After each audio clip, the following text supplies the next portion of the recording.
इसे मेरी जान बचाने के बदले में कीमत ना समझना। वो तुम्हारी भरी हुई बोतल को ना बचाने के बदले में एक नई बोतल की रकम है ये। मगर हमारी भी एक शर्त है। शर्त? हमारे साथ पीना होगा। ओके, आइए।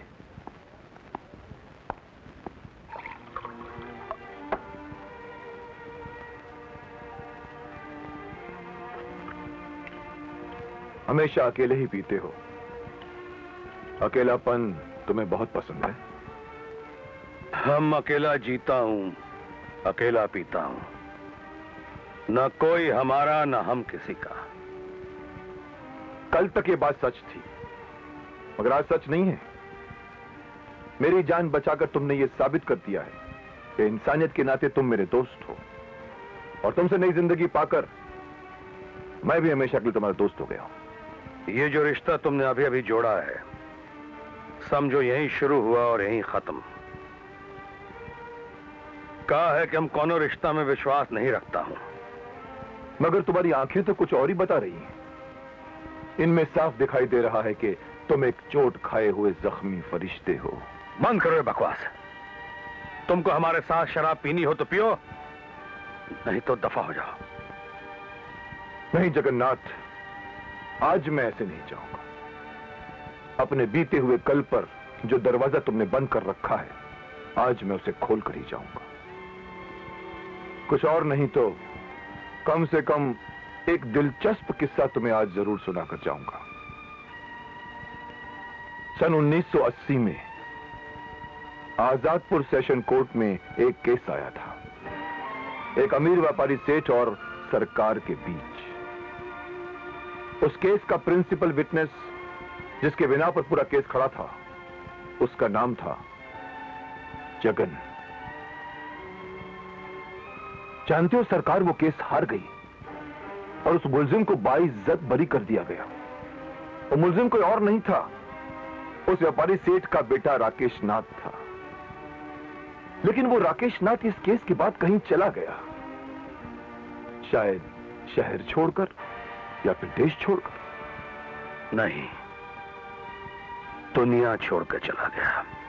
और वो जगन, लोग कहते हैं कि व्यापारी सेठ से कुछ पैसे लेकर चुपचाप कहीं चला गया। ना जगन ने पैसे लिए और ना ही वो चुपचाप चला गया। हम वैसा नहीं हूं जैसा दिखता हूं।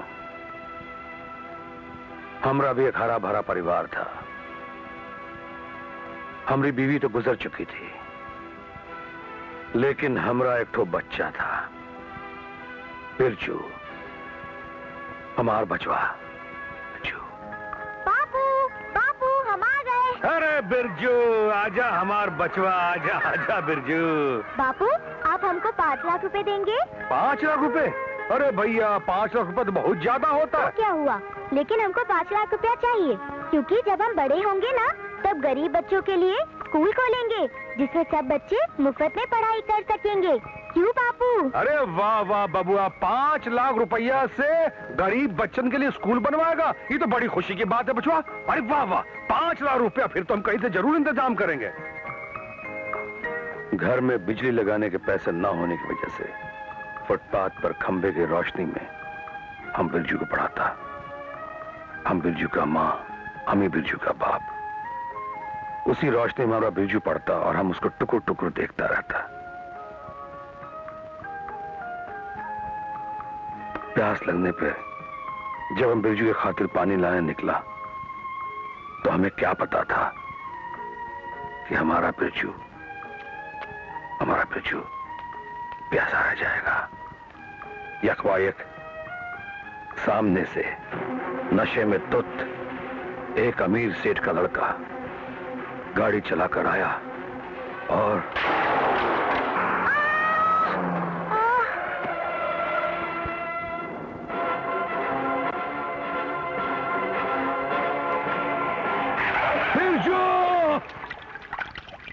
एक ही क्षण में हमरा खुशी से भरा दुनिया उजड़ गया। हम बर्बाद हो गया। हमारा बिरजू हमेशा हमेशा के लिए हमसे जुदा हो गया। हम कानून को अपने हाथ में लेना नहीं चाहता था और इंसाफ को अपने हाथ से जाने नहीं देना चाहता था। वकील साहब ने मदद करने का पूरा विश्वास दिलाया। हमको हमारा बच्चा, लेकिन जब हम अदालत में खड़ा हुआ तो धीरे धीरे वही विश्वास हमसे दूर होने लगा। वकीलों की बहस का रंग देखकर सिर्फ इतना समझ में आया कि जो कुछ भी वो लोग कह रहे थे वो गलत था, सरासर गलत था,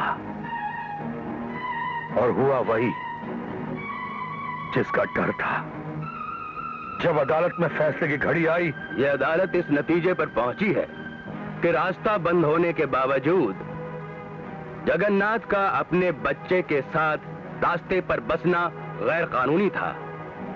रही बात राकेश नाथ की, उसका जुर्म सिर्फ यही साबित होता है कि वो बेहिसाब गाड़ी चला रहा था, जिसके लिए उसे ये अदालत 900 रुपए जुर्माने की सजा देती है। इंसाफ की हार ने हमें तोड़ दिया, हमें चकनाचूर कर दिया। हमारा बिरजू, हमारा बचवा का इंसाफ हमें नहीं मिला। हम खड़े खड़े मर गए। लेकिन जब हम बाहर आया और कानून की रक्षा करने वालों के हाथों ही इंसाफ का गला घुटते देखा, तब हमें एक ही झटके में सब कुछ समझ आ गया। और तब हम नहीं रहा, जगन भी जगन नहीं रहा। हम जगन से जगन्नाथ बन गया। हम जगन्नाथ बन गया। हम जगन्नाथ बन गया।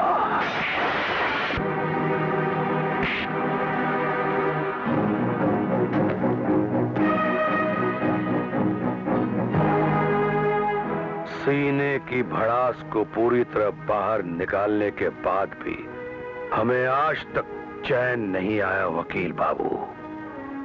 हम उस दिन से लेकर आज तक जल रहा हूं, तड़प रहा हूं, तप रहा हूं।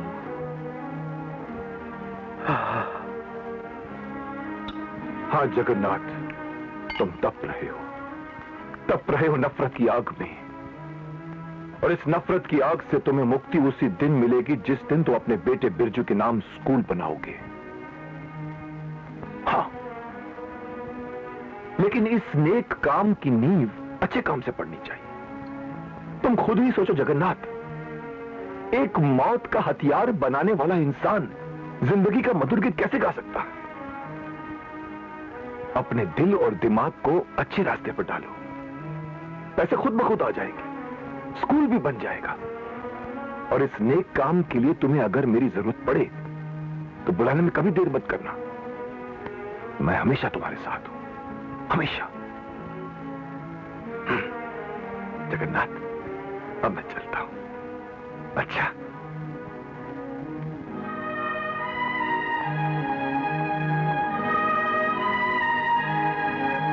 वकील बाबू, तुम अच्छे आदमी हो,